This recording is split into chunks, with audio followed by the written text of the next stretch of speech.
الله رسول فرمایي د کامیاب سړي درې علامې دي. اول علامه دا د من اسلم، دویمه علامه دا ورزق کفافه، دومره رزق یې ورکړي د ګزاره پکې ده. درېیمه دا ده چې د قناعت الله ورزق چې څه لرې پر دې باندې به قناعت کوې، صبر به کوې. او په ګرد دنیا کې عزیزانو د هر غم د ختمېدو دپاره یو شی الله راستولی دی، هغه صبر دی. صبر وکړه، د موټر سه صبر وکړه، د منګلې سه صبر وکړه، د روپۍ سه صبر وکړه، د دې تور بل شی نشته.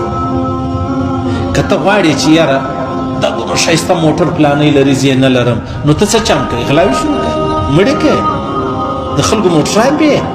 بس د دې یو تور دا دی صبر وکړه، پر خپل ژوند قناعت وکړه. دا خپل سایکل نه دی، خپل سایکل پر دې قناعت وکړه. الحمدلله ثم الحمدلله. یعنې داسې اصل خلک شته چې د ده قیمت د سونې سره وتلې، د ده وزن چې کم دی هغومره سونه ورکوي. دا سړی تر دې سونې بالا دی، ګرځي په سایکله. او داسې انسانان